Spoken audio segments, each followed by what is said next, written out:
Welcome to episode 39 of the Cashflow Connections podcast. The topic for today is financial freedom principles with Gary Johnston.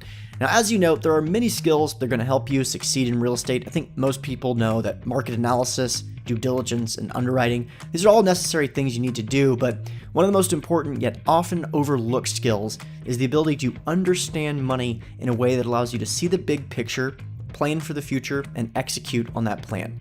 Our guest for today has dedicated a significant portion of his career to helping people grasp these simple yet extremely powerful concepts. The combination for thoroughly understanding compounding interest in the time value of money, as well as having a knack for creating unique deal structures, will allow investors to have a completely new set of tools when going to the negotiating table. In this episode, we discuss our guest's unique live event, Financial Freedom Principles, and some of the key takeaways. We also talk about what Gary is currently investing in, given where we are in the cycle. And we discuss notes, which are great for really having maximal flexibility over your investments. So we talk about performing notes, non-performing notes, commercial notes, and residential notes. And of course, we discuss a few examples of uniquely structured deals, which include several creative strategies like sleeping seconds and mortgage wraps. From my perspective, if you are associated with a lot of people who think that Gary Johnston is a legend, you are well on your way to being successful in real estate. This is really an influential person in the space. Like I mentioned in the interview, his course was one of the first and most influential seminars I went to when I was just getting started, and it was a great initiation into the world of the financial calculator. So really looking forward to this one and hearing your feedback. So for listeners out there, I've got to ask you, are you tired of trying to make deals pencil in the multifamily sector? Have you been looking for the perfect opportunity for the last few years, yet are constantly being outbid by less experienced investors? Or are you looking for a more passive investment strategy which allows you to spend more time doing things you love rather than directly dealing with tenants or even managing a manager? Well, if so, I've got good news. Right now, we are still seeing a significant amount of underperforming, undercapitalized, and undermanaged self-storage facilities and mobile home parks on a regular basis. These are managed by some of the top-tier institutional quality sponsors in the US. So if you're interested in hearing more, just head over to cashflowconnections.com, sign up for your account as an accredited investor. I'd be happy to talk to you about why I'm so excited about this opportunity over the next 10 years in these two asset classes, particularly when utilizing the passive investment structure, which allows you to rely on the time, energy, and expertise of some of these top-tier institutional quality sponsors. So go to cashflowconnections.com, create an account, and be happy to get you cash flowing. All right, hope you enjoy the episode. How's it going, everyone? Our guest for today is Gary Johnston, who started building up personal real estate assets right after college when he eventually allowed him to leave the corporate world at around 38 years old. Since then, he has taught thousands of investors how to do everything from prepare to the mental aspect of investing to some of the most advanced deal structuring techniques in real estate. He has done this through his programs, Financial Freedom Principles, Money Not Math, Negotiation, and Increase Your Cash Flow. Through these courses, he partnered up with Clyde Wilson, who is a legendary investor, mostly due to his ability to spot incredible investments and utilize unique structuring strategies for maximum profit and minimal risk. Gary has experience in virtually every type of real estate transaction, so definitely a lot of listeners are already familiar with you, Gary, but again, it's really an honor to have you on. Thanks again. No, thank you for having me. So obviously with your background, there's just a variety of different topics we can discuss on the program, but let's start with your background and how you really gotten started in real estate and what are some of the things you learned along the way since you got started? Oh my. I grew up in a small little town in Eastern Oregon, and it was a ranching, logging community kind of town. And a guy moved there that was a contractor out of California, and he bought a ranch and he was going to retire. And that lasted about 6 months. And then he went stir crazy and started doing some building and different things. And I think I was probably about 13 at the time that he hired me to help him pack boards and, cement and be the gopher. And he was the guy that really, poured a lot of investment ideas and real estate, a focus on real estate into me at that early age. So that's where I got my start. Did some of my initial deals with him and then went on from there. Got it. And what were some of those initial deals that you mentioned? Like, what was your initial interest in the space? Well, I went started out actually in commercial deals because that's what a lot of what he was doing at the time. So started in that space and then moved back towards residential income, and now I've kind of made full circle back to the commercial space. So yeah, that's kind of how I got started, was on the unusual side of it, probably of starting right away in the commercial side. Right. So I guess your focus now, you mentioned, is you're focused on commercial. What are your typical bread and butter investments that you're kind of seeing on a regular basis, or what's the kind of deal that would make you just totally jump out of bed if you got an email from someone? What's in that email? Well, right now, I mean, it's an interesting period because obviously in most areas in the country, it is the market's pretty hot. 2010 through 2012, we were predominantly buying single family residences just because it was what I call the blue light special estate. It was like fishing with dynamite. You just had to get them in the boat at that point. And then obviously as the market came back, you can still find deals. We closed on a house deal. It's a house carefully disguised as a commercial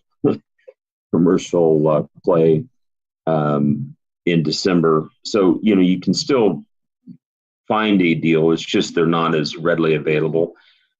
So, the stuff that I've been focused on here lately is still do a lot of note stuff. I like notes. I think they are a good.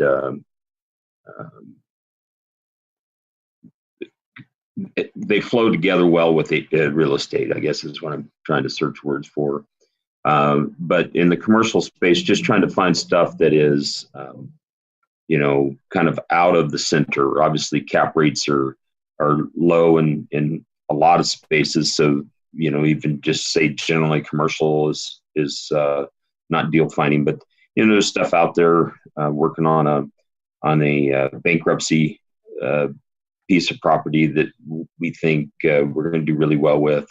So it's stuff that's kind of out of the mainstream at this point, just because valuations are so high in kind of what I would consider kind of the bread and butter investments at this point. Okay. But it just depends on the time frame, right? So again, 2010 to 2012 was single family houses, and that was 100% kind of the focus during that stretch of 2 years. Where now it's really looking broader at really where the opportunities are. Right. And within the commercial space, what asset classes do you see frequent opportunities in? Or I guess if each one is really niche, you mentioned a bankruptcy opportunity, for example, that's not something you can recreate over and over again. Right. What asset classes within commercial are you finding, at least some opportunities given where we are in the market? Yeah, we're finding some in a retail space. Retail is hard right now as well because Amazon's, making it pretty tough on a lot of people. But there's still opportunities where it can't be Amazon. The hair places, the nail places, those kind of things. You can't get done over Amazon at this point. Maybe one day they'll figure out a technology that you can, but it's at this point in time. So it's some retail, some ag related stuff. So it's not just, one particular asset class in the commercial space. I'm still not a big believer in office space. I just pretty much avoid that. Just because I think that given the changes that we're seeing in people's work and how people work together, I think is radically changing and changing the office space. So, not a big fan of it. Yeah, I agree for sure. And it's interesting because I did make one retail investment in 2017, and I actually just recently reviewed that deal. And I'm really confident in that deal, but it's really about the tenant base. And kind of what you mentioned, that the hair places, the nail places. If you guys are investing in retail, I think it's really critical to get the rent roll and kind of put the rent roll in Excel and kind of look at the tenant base and kind of identify which tenants are subject to the internet threat, which tenants may be subject to a recessionary threat, and kind of get an idea of what percentage of the square footage may be subject to that threat. And I think that's a really good exercise for anyone that's kind of interested in the retail sector. I just wanted to touch on that because that just recently came across my desk again. So I think we have a good idea of kind of what you're looking for in terms of opportunities. Let's talk a little bit about the financial freedom principles course. I think this is the first course you ever did. Is that correct? Or at least the content was kind of the first course you did. Yep. No, that was the first course I ever taught. Okay. And kind of give us a brief explanation of, I guess, the big picture, and then as well as some of the principles that are some of the key takeaways, that you get into a lot of detail in during the course. Yeah. So, broadly speaking, it's really focused on the tools, strategy, and tactics on how to achieve financial freedom. It's kind of a collection of the things that Volney and others have taught me along this journey. And the hardest thing, and you've been to the class, the hardest thing to describe about this class, and I'll admit I don't understand it on why it's this way. But whether you're a beginner or you're an advanced investor, you'll walk away from the class with something that you'll learn and can go apply and make money with. And, really it shouldn't be that way, right? It should be either an advanced kind of class or it should be a beginner kind of class. But time and time again, what we've found is even across a broad range of experiences of investing, people with different levels will walk away with something that they can go apply. And that's what's a little unique about this class. It ranges for everything very technical on deal evaluation. It's a real estate class, but it's not a real estate class. We'll cover, again, taxes, deal analysis, mental blockages. It's just a smattering of different topics that are all focused on getting you to where you want to be financially. And at the end of the day, we want people to walk out of the room with a customized personal financial plan on how to get to financial freedom. And that's what our real goal at the end of the 3 days is, for people to have a solid plan on and know how they can take steps towards being financially free. Certainly. And, one of the things you mentioned there was mental blockages. I think that I really perked up when you said that, because I think that's probably the easiest way to streamline your direct route to that goal. So what are some of the mental blockages you frequently see people kind of putting on themselves that prohibit them from achieving that status? Well, it all starts, all of us, I don't care who you are, we all have psychobabble running around in our minds. And what I find, it's people, our thoughts are really filters, and they filter what we see. And, the best way that I can describe that is that if you believe the world is full of 3% returns, guess what you're going to find? You're going to find 3% returns. And if you believe the world is full of 12% returns, you're going to find 12% returns. And I know that sounds trite, but it's true. And there's several things like that those thoughts become filters. And every class is different, and that's one of the many reasons I like teaching the class, is because the people that are in the class are all coming from different spaces and have different things that they're trying to sort through and overcome to get where they want to go. And so, it really depends on the people that show up and where they're at, and the stuff that, you need to help them work through to get where they want to go. Yeah, that's a good point. And I should have mentioned earlier on, I certainly have taken the class, and in fact, I've taken it twice. And the first time I took it, it was one of the very first courses that I ever paid to go to, because, in the network that I have, there's obviously a lot of really negative information out there about courses. There's a lot of people that have gotten burned, most notably for taking courses from people that don't have a lot of experience investing in real estate. I personally know people that have spent $50 or $100,000 going to courses. And so this was one course that kept coming up in my network of, something you really need to take a look at. And I think a lot of the reason for this is that, to your point about learning something new, the metaphor that really comes to mind is kind of like martial arts or jujitsu in particular, where the stuff you learn in the first year of jujitsu is really the foundation of the entire sport. And it's just a matter of kind of going back and redefining and learning more about those foundations. And I think that the financial freedom principles, it's so financial in certain aspects. It's so foundational, I should say, in certain aspects, that really ingraining those principles into your mind is something that's really, really beneficial from everyone. And I've seen people there that were 16 years old. And I also was there at a time, and I'm not going to say the person's name because I didn't get them to sign off on that beforehand, but someone who mentioned that they had achieved one of their financial goals, which was to have their passive income be 10 times their monthly expenses.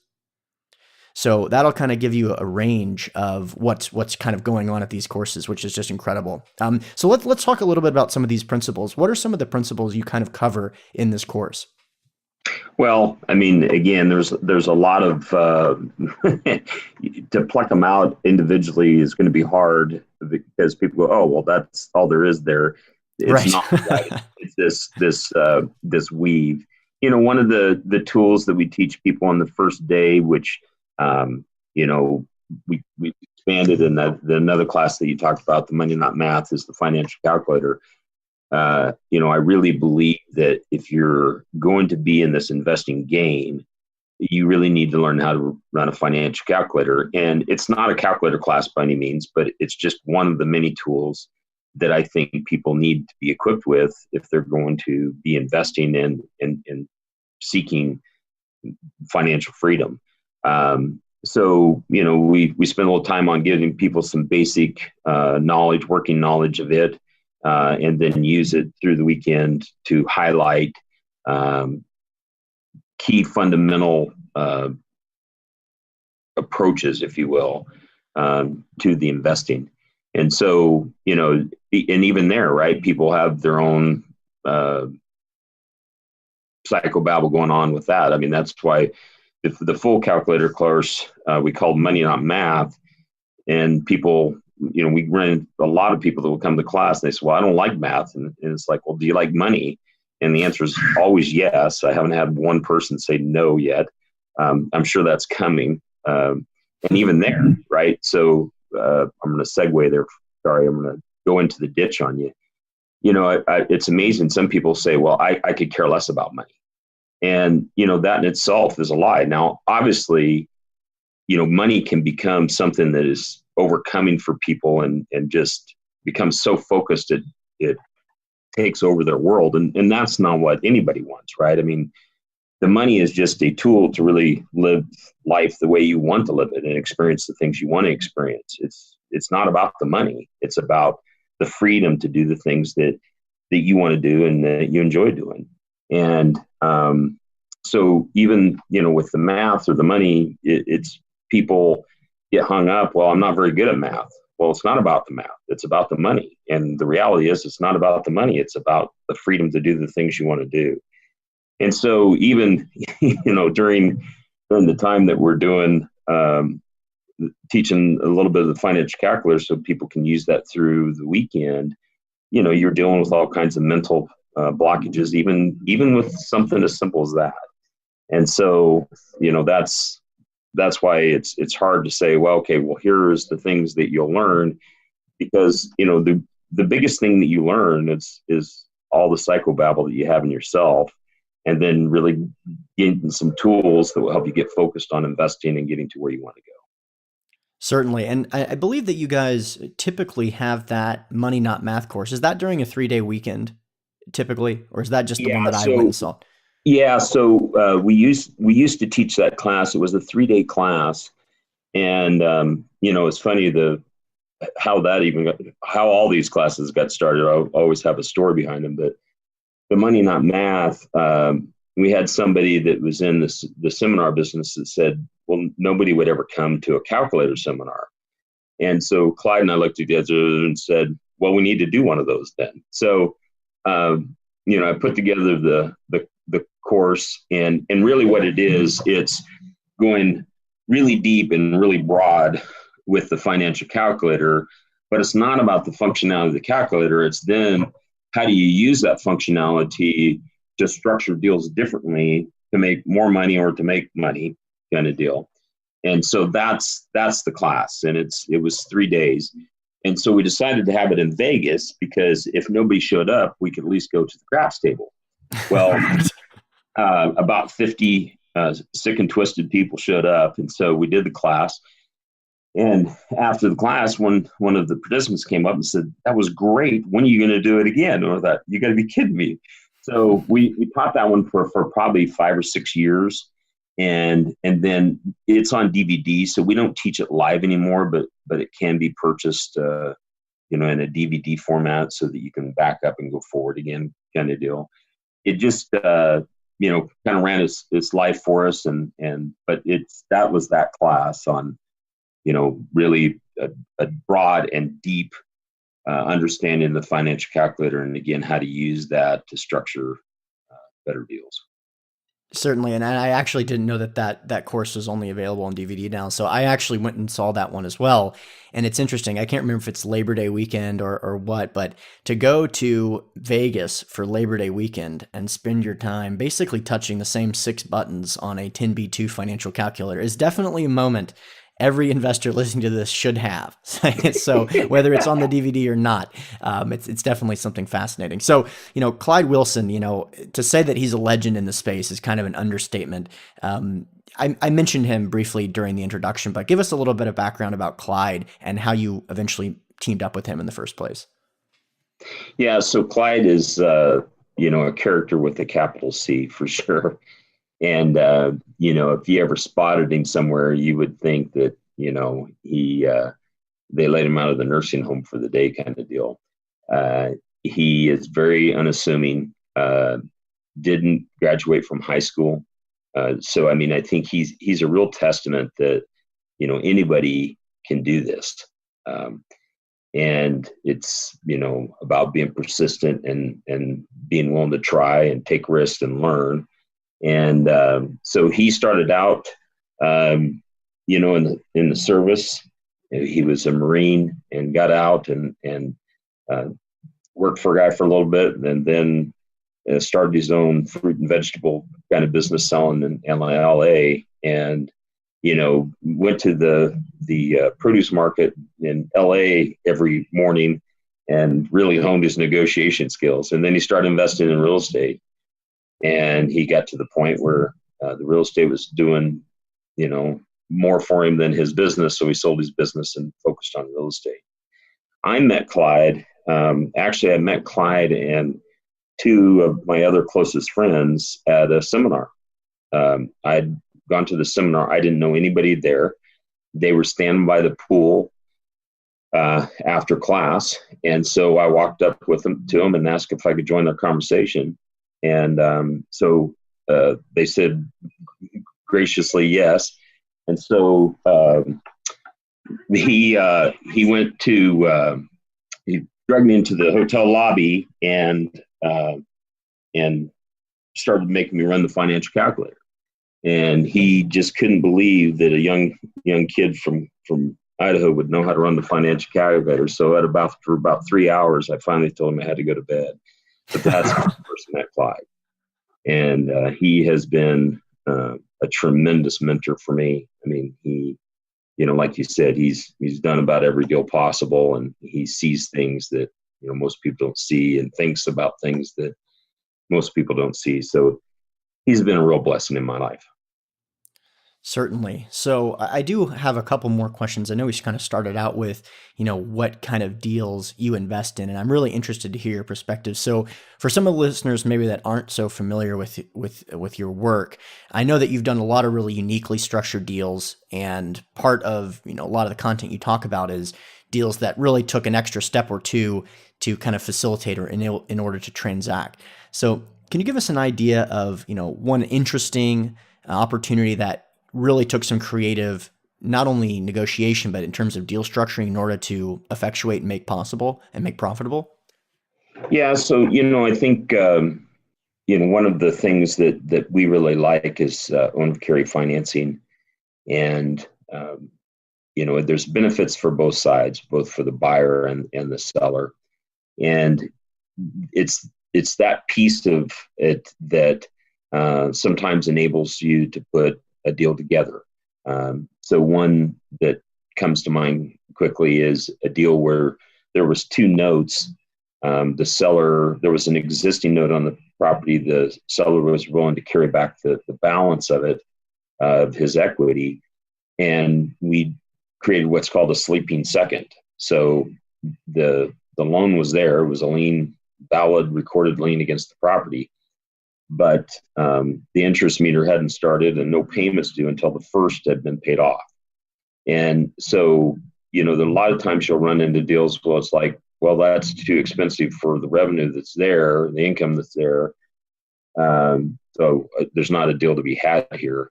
And if you think creatively on figuring out, what does the seller need? What do they really need?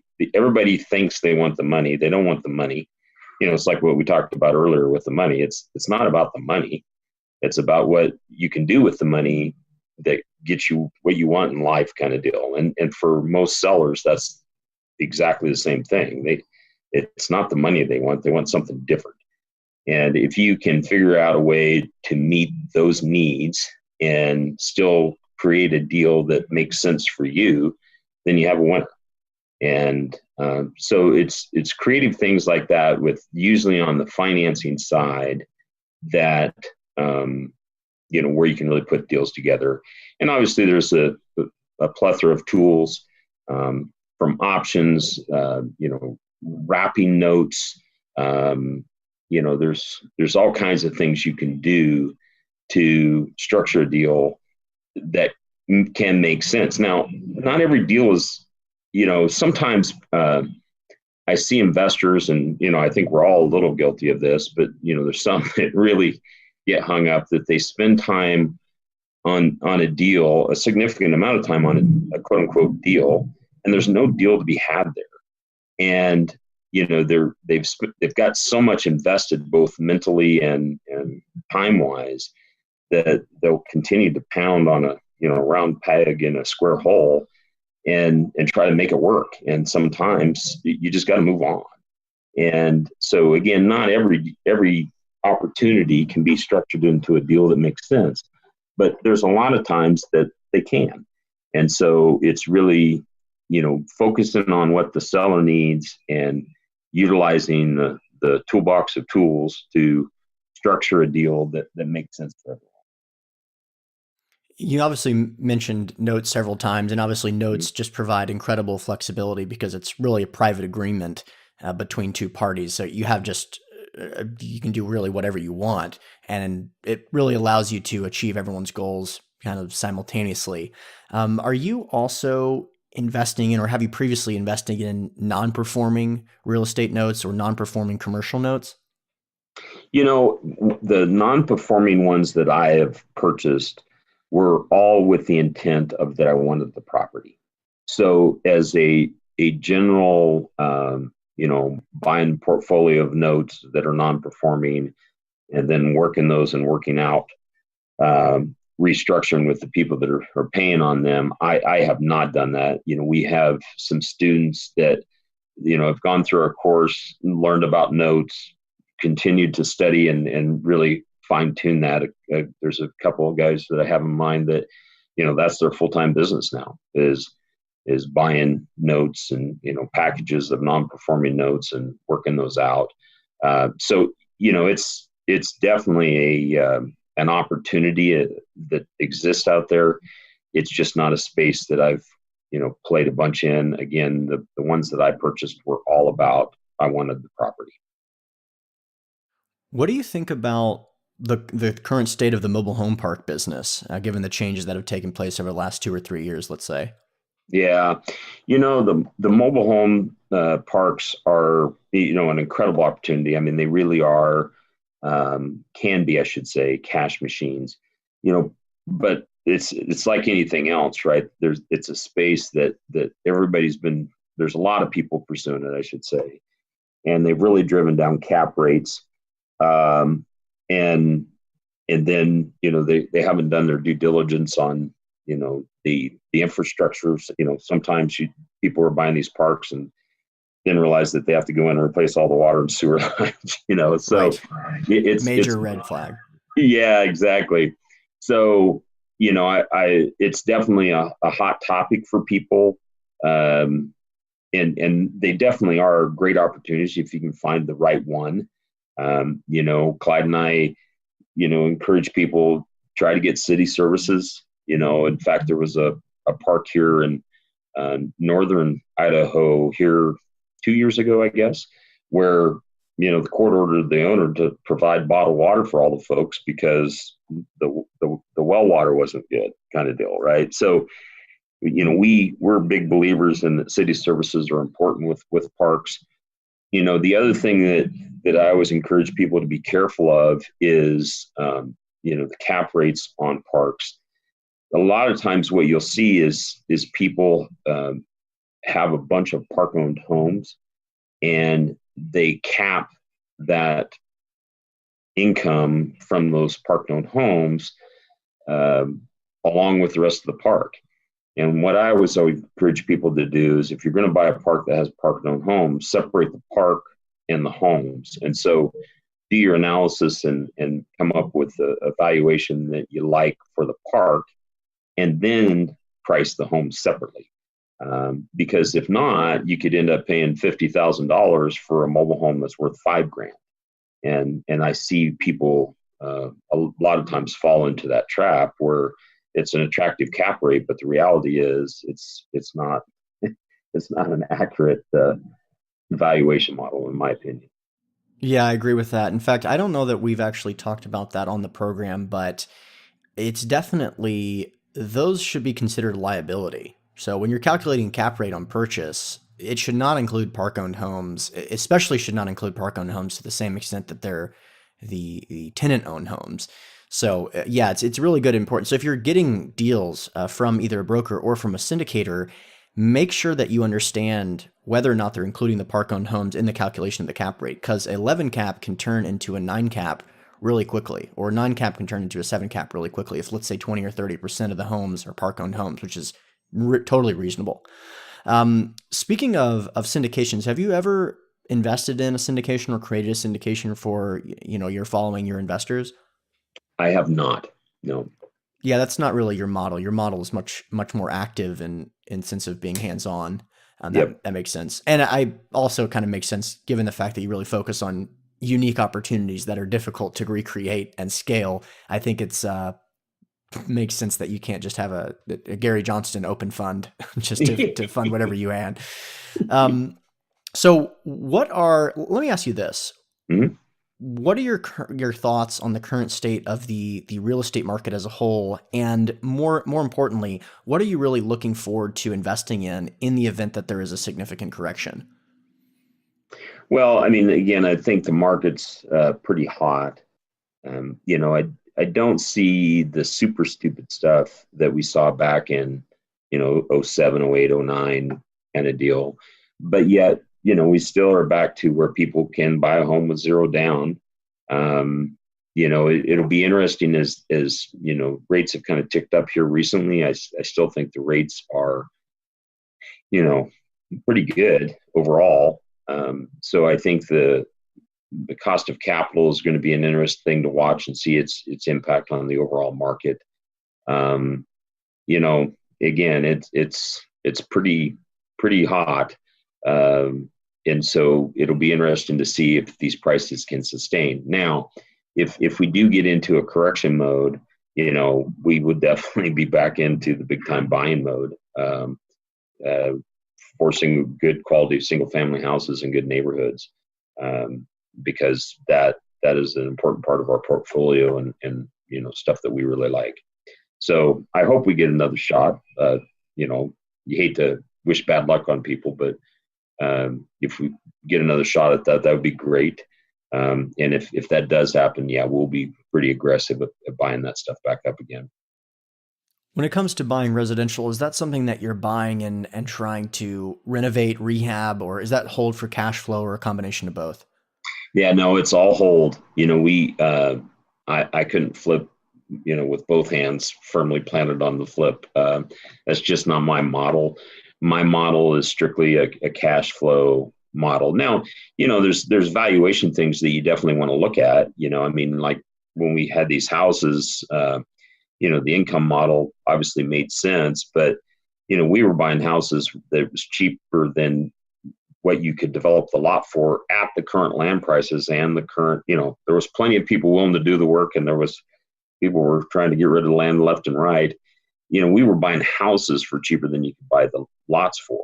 Hmm. And so, we definitely will look at, what's the market value of something in that sense. When it's ridiculous, yeah, I get on it. But yeah, everything, we don't do a retail model or any wholesaling. It's strictly, fix the properties up, find good quality tenants, and let them do their job for a lot of years.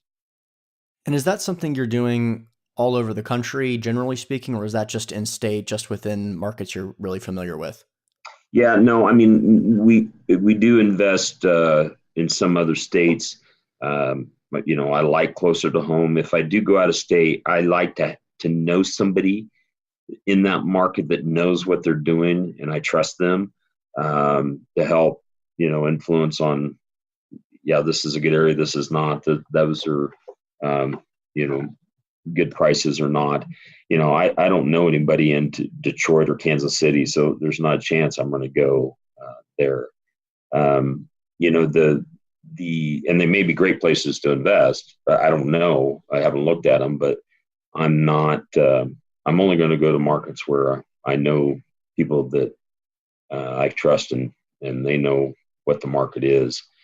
Um, the other thing while we're on that topic that uh, sometimes what I see people do is, it's the hot market of the month kind of deal, right? So somebody talks about the great investments that are happening in Austin, Texas. So they buy a house in Austin, Texas. Well, the problem that I see with that is I think that whatever area you decide to go in, get enough critical mass that it makes it worth your while. So, if you have one house, let's say in Austin, Texas, um, to get on a plane and go see the property or deal with an issue for one house, it's not worth it, right? I mean, the profits are going to be eaten up on the plane ticket kind of deal. And so make sure that if you are going to, my opinion is if you are going to invest out of state, I prefer to see people get enough critical mass. Now, that doesn't mean that you have to limit yourself to, one city. And if they have economic difficulties, then you're in trouble. So I'm not trying to say, put all your eggs in one basket per se, but also what I'm trying to, encourage people to do is make sure that it makes it worth your while to go see and deal with issues. Yeah, I agree completely. Looking at smaller houses, like, and a lot of listeners have heard me talk about this before, but looking at smaller houses, if you're trying to achieve, $300 a month in cash flow, and that's your only goal, that can be pretty much eliminated if you have to hire one attorney or fly to the market once. $300 a month, $3,000 a year, whatever, that's just not scalable. So it has to be a business, or you're going to put yourself in a position to potentially eat up that cash flow and really significantly decrease that ROI. So let me ask you this: what is one of the best real estate investments you've ever made? No, I mean, I'd have to stop and think about it, but right off the top of my head, some of the houses that we bought in that 2010, 2012, uh, there's some of them that are worth 5 times the money we put into them. Wow, So, that was a pretty good run. definitely. What markets were those in? Just out of curiosity. They were in Idaho. Yeah. Okay. And are there any maybe horror stories that you experienced through your career that you could share with us to help potentially the listeners avoid? Oh my goodness. let's see, the horror stories. You know, we could talk for hours on this. Sure.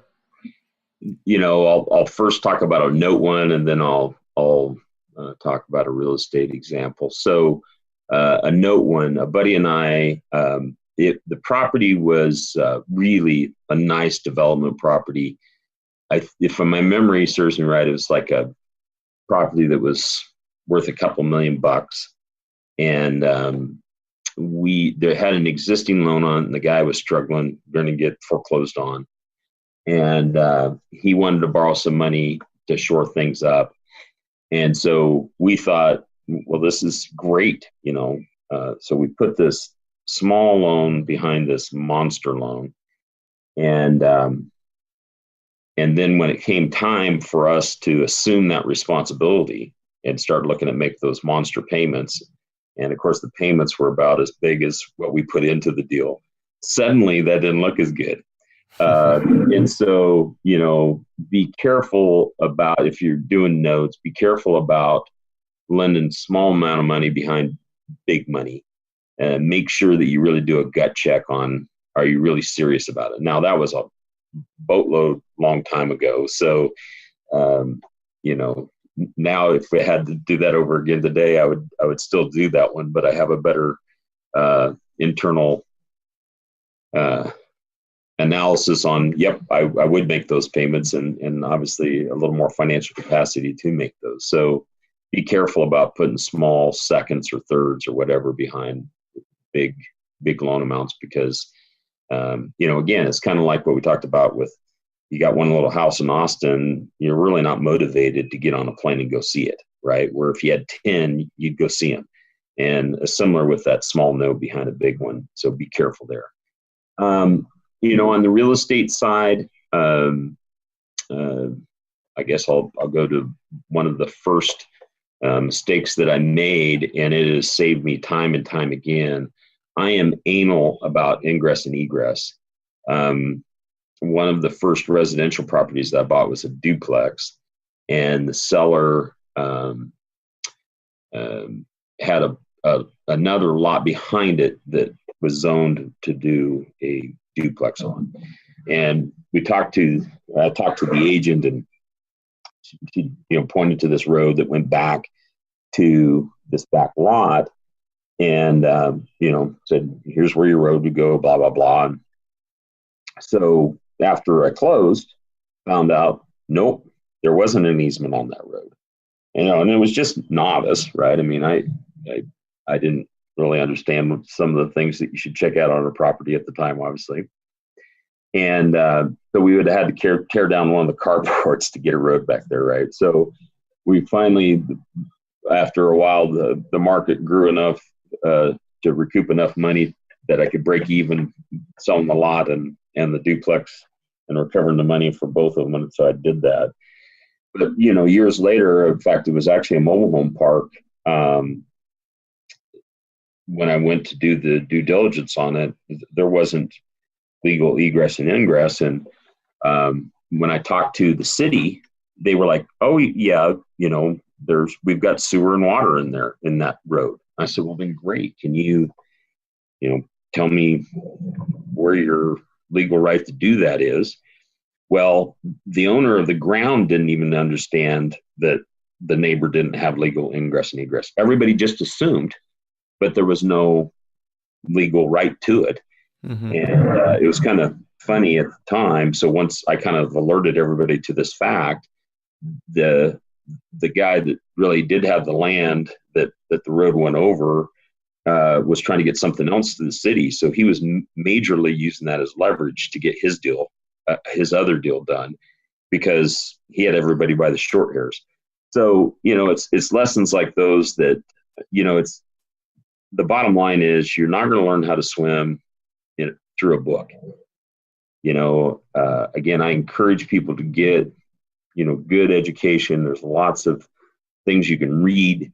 I'm biased, but I think you can get some good lessons learned from our classes, and they're inexpensive, by the way. Again, I hate when I see people spend $50,000 or 10,000 on a mentor, because I think there's more better places to invest and spend your money on.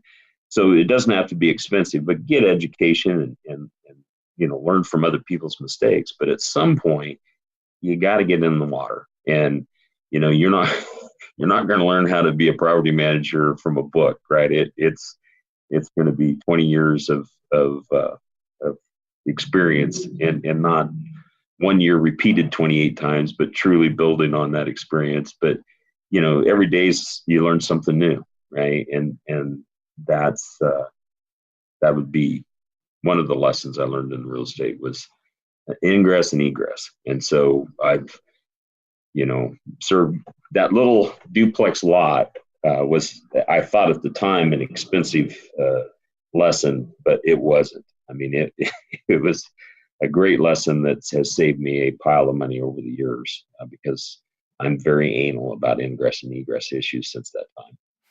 Right. Yeah, I appreciate you sharing that experience. Do you have any words of wisdom to some young real estate entrepreneurs out there really trying to streamline their career, cut through the noise, and get results as quick as possible? Yeah, I think the main thing for young people is, take action, I guess, is the biggest one. How many sellers have you talked to this week? How many offers have you made? Not just verbal, but have you put them in writing? And it doesn't have to be a 50-page contract, right? I mean, do you have a 1-page contract, and how many times have you made an offer to somebody? So, I think for the younger folks, the biggest thing is take action, go do something. Yeah, I agree completely. And I think that's a great note to end it on. So, Gary, let the listeners know some of the ways that they can learn more about your business and, your contact information, your website. Yeah, you can go out to my website. It's Gary Johnston, and that's with a T. So Gary and then JOHNSTON.com. And on that front page, there is you can sign up. I do it every other Monday, and it's not every Monday because I don't want emails from anybody every Monday or every day. So it's every other Monday. It's just a random thought. So you can sign up there, but you can also see our courses that we have for the year. We're going to teach financial freedom, I think, 3 times. We usually only teach it twice a year, but this year we're going to teach it 3 times. And then we've got a collection of speakers that will speak in Vegas in November. So they can see our schedule out there. There's some products, I helped Jimmy Napier when he was willing to come back and speak. He retired and then agreed to come back and speak a little bit. So I helped him get his products updated. And so his stuff's out there and available. So that's probably the best way to reach me. And then there's a way to email me, and give me a little time, but I will email you back. Awesome. Well, Gary, really appreciate it. Thanks again for coming on. Oh, thank you. All right, listeners, thanks for checking out the episode. As always, the contact information for our guest will be available in the show notes page, which is hosted on SoundCloud, iTunes, and Stitcher. Don't forget, if you want access to some of the free goodies that I'm talking about at the beginning of these episodes, like free ebooks, weekly investor emails, and articles about some of the most important investment-related topics, make sure that you have created an account with CFC, because this stuff is automatically available. You can do this by going to cashflowconnections.com and signing up as an accredited investor. Of course, if you have any questions, feel free to email me at hunterthompson@cashflowconnections.com. Thanks again.